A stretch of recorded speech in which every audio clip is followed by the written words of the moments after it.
बिल्लाहिल अलीय्यिल अज़ीम मिनश शैतानिर रजीम।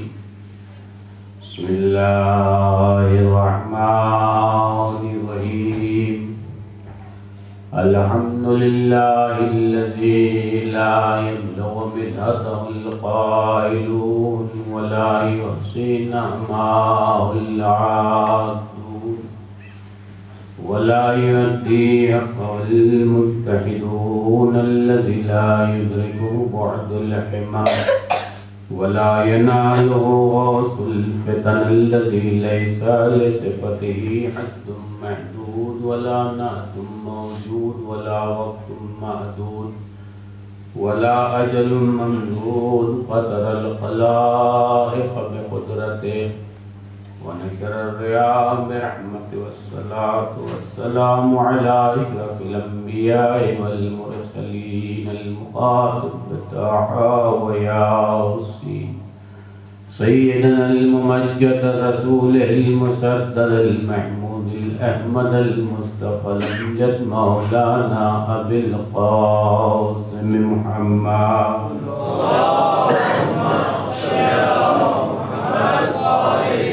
वालिहि तय्यबीन अत्ताहिरीन अल मअसूमीन अल मज़लूमीन अल्लज़ीना ज़ल्लल्लाहु अन्हुमुर रिज्सा व तहरहुम तत्हीरा।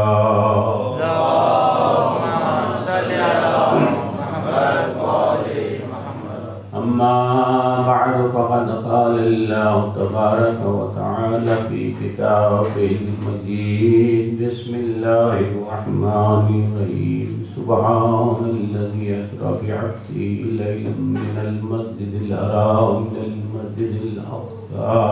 सलवात।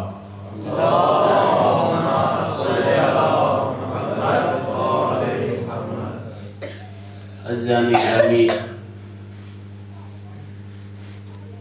अय्याम अज़ा बड़ी तेज रफ्तारी के साथ बढ़ रहे हैं। ये फर्श अज़ा बिछी, हम इस पर आप जमा हुए, आप क्रिया के लिए यहाँ हाजिर हुए कि कुछ क्रिया कहाँ पता हो जाए। हम अपनी जिम्मेदारी को समझते हुए यहाँ हाजिर हुए कि कुछ पैगाम इलाही पहुँच जाए, पैगाम अहले बैत पहुँच जाए। दुनिया हमारी दुश्मन है, वो हमें मिटाना चाहती है। वो अपनी पूरी कोशिश करती है कि हमें सफ़े हस्ती से मिटा दे, मगर ऐसा मुमकिन नहीं है। इसलिए कि हमारा एक वारिस है जो हमारी हिफाजत कर रहा है। अगर वो इमाम न होता तो हम कब के दुनिया से मिट गए होते, मिटा दिए गए होते, बर्बाद कर दिए गए होते। लेकिन खुदा सलामत रखे हमारे इमाम वक्त को, जब तक इमाम मौजूद है हम इस दुनिया से कभी मिट नहीं सकते। दुनिया लाख अपनी कोशिश करती रहे मगर ऐसा नहीं है, वक्त में गुंजाइश नहीं है। वरना मैं आपको एक वाक़या सुनाता कि इमाम वक्त हमसे गाफिल नहीं है। पैगंबर क्या कहना उस ज़ात का जो रातों रात मस्जिद हराम से मस्जिद अक़सा। अज़ीज़ान गिरामी, पैगंबर इस्लाम जब मक्के से रातों रात तशरीफ ले गए मेराज पर, खुदावंद आलम ने पैगंबर के लिए एक अजीब सवारी भेजी जिसे बुराक कहते हैं। उसका सर जो था इंसान का था, जिस्म जानवर का, उसके सुम घोड़े की तरह, उसकी दुम गाय की तरह, नाटा कद। उस पर पैगंबर इस्लाम तशरीफ फरमा हुए और जिब्राइल साथ में मस्जिद अक्सा पहुंचे। तमाम अंबिया मौजूद। जिब्राइल अमीन ने अजान दी, पैगम्बर इस्लाम ने नमाज पढ़ाई। अजीज़ों, जब पैगम्बर इस्लाम घर से चलने लगे तो एक आवाज़ आई दाहिनी तरफ से, मगर पैगम्बर इस्लाम ने मुड़ के देखा नहीं। फिर जब थोड़ा से आगे बढ़े तो बाईं जानिब से एक आवाज़ आई, मगर पैगम्बर इस्लाम ने मुड़ के देखा नहीं। कुछ दूर बढ़े, एक औरत सज धज के सामने आ गई, पुकारा, लेकिन पैगंबर ने उसकी तरफ देखा नहीं, आगे बढ़ गए।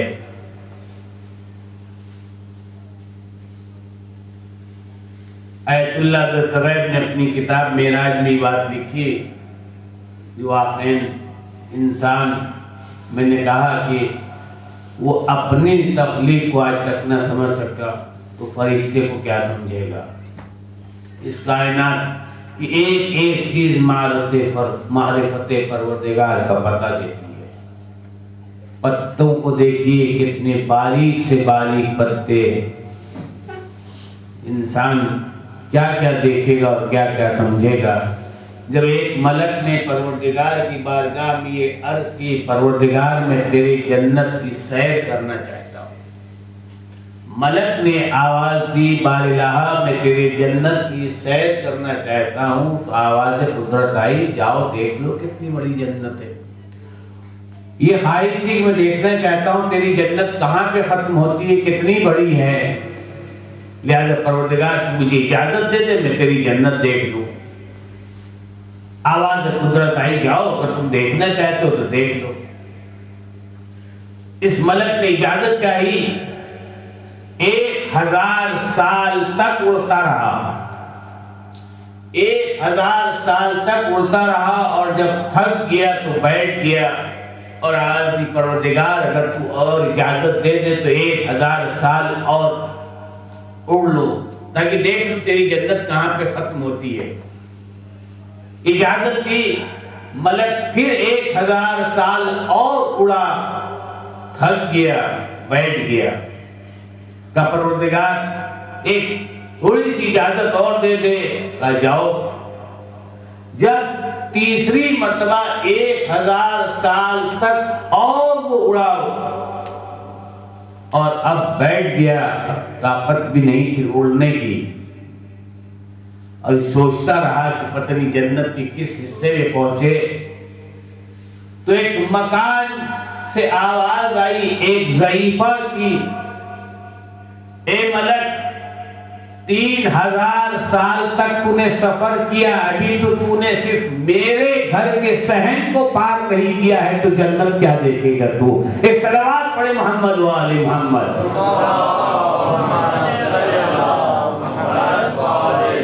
सिर्फ मेरे घर के सहन को तूने पार नहीं किया है, तो दूसरों के घर के सहन को या तू जन्नत को क्या देख लेगा, कितनी बड़ी है।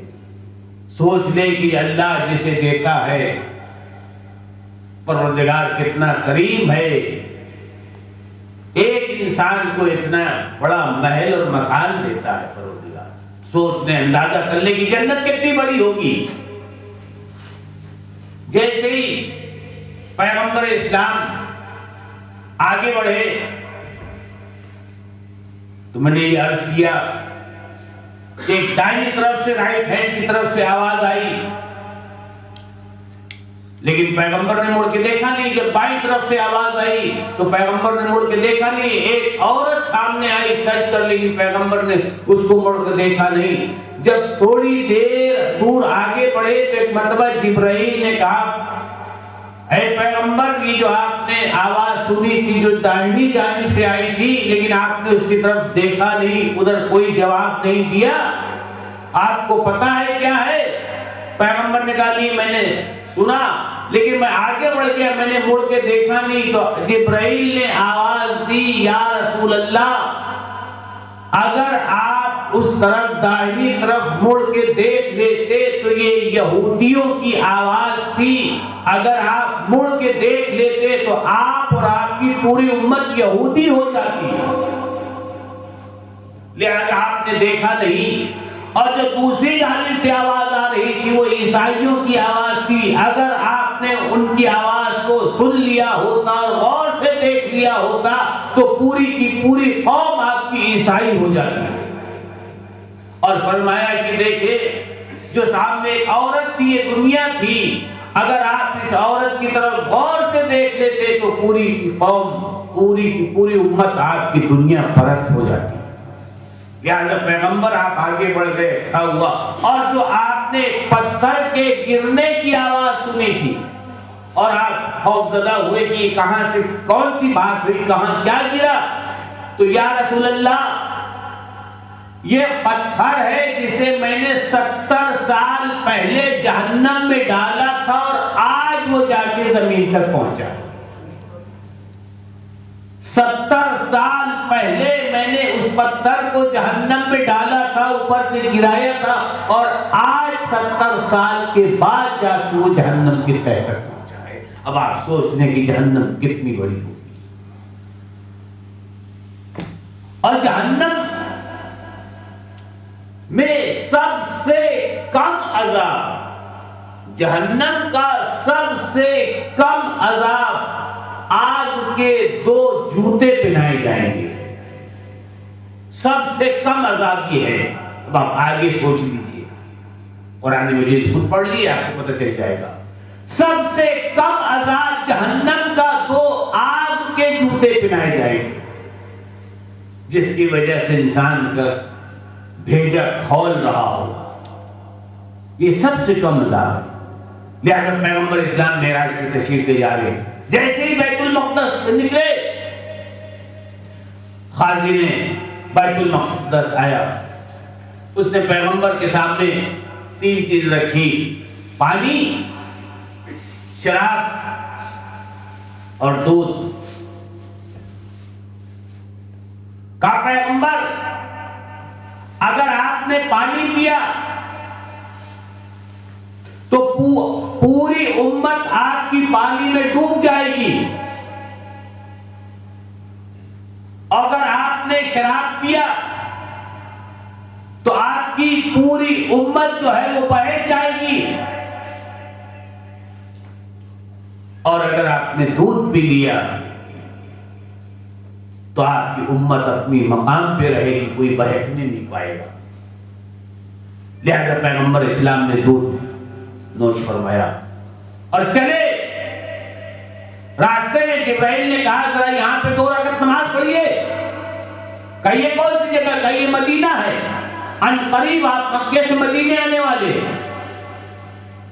और आगे बढ़े, कहा पैगंबर जरा ठहर के यहां नमाज पढ़िए 2 रकात। कहिए कौन सी जगह है? कहिए तूरे सीना है, जहां मूसा परवरदिगार से गुफ्तगू करने के लिए आते थे, वहां नमाज पढ़ी। और आगे बढ़े, एक मर्तबा जिब्राइल ने कहा फिर जरा यहां रोकिए, नमाज पढ़िए। कहिए कौन से मकाम है? कहा यहां पे हजरत ईसा अलैहिस्सलाम पैदा हुए थे। पैगंबर ने नमाज पढ़ी और चल दिए, अपने सफर को शुरू किया दोबारा। और जब आसमान अव्वल पे पहुंचे तो एक बुजुर्ग नजर आए। जिब्राइल से पूछा आप कौन? कहा ये अबुल बशर हजरत आदम अलैहिस्सलाम है। और देखा एक मलक है बैठा हुआ है, अजीब चेहरा, मुस्कुरा भी नहीं रहा, बिल्कुल खौफनाक। पैगंबर ने पूछा जिब्राइल से ये कौन है? कहीं जहन्नम का दरोगा है। आगे बढ़े, दूसरे मकाम पे पहुंचे, एक बुजुर्ग नजर आए। कहा ये कौन है? कहा ये हजरत इदरीस अलैहिस्सलाम है। उनसे मुलाकात हुई। और आगे बढ़े, देखा कुछ लोग हैं जिनके सामने अच्छे अच्छे खाने रखे हुए हैं और खराब खाने रखे हुए हैं। एक तरफ अच्छे अच्छे खाने रखे हुए, दूसरी तरफ खराब खाने रखे हुए, और सभी लोग अच्छे खानों को छोड़ करके बुरा खाना खा रहे, खराब खाना खा रहे। तो पैगंबर ने पूछा आखिर ये कौन है और ऐसा क्यों कर रहे हैं? कहा ये आपकी उम्मत के वो लोग हैं जो हरामखोर थे, चोरी का खाते थे। ये आपकी उम्मत के लोग हैं, यानी अच्छा हलाल छोड़ करके हराम खाते थे। लिहाजा ये आपकी पूरी उम्मत है जो खा रही है, यानी बेहतरीन खाना छोड़ दिया और गलत खाना, खराब खाना खा रहे हैं, यानी हलाल को छोड़ करके हराम खा रहे थे। ये आपकी उम्मत के हरामखोर हैं, चोर हैं, गासिब हैं, जो इस तरह का खाना खा रहे हैं। अजीजों, एक बात कहना चाहता हूं, हम चोर किसे कहते हैं? जो किसी के घर को लूट ले, किसी की जेब से कुछ ले ले, उसी को तो चोर कहते हैं। नहीं, सिर्फ चोर उसे नहीं कहते हैं जो आले मोहम्मद का हक अदा न करे, वो भी सबसे बड़ा चोर है। जो आले मोहम्मद का हक अदा न करे वो सबसे बड़ा गासिब वो है। तो हम दूसरों को क्यों कहते हैं कि उन्होंने ये लूट लिया, उन्होंने इस चीज पे कब्जा कर लिया?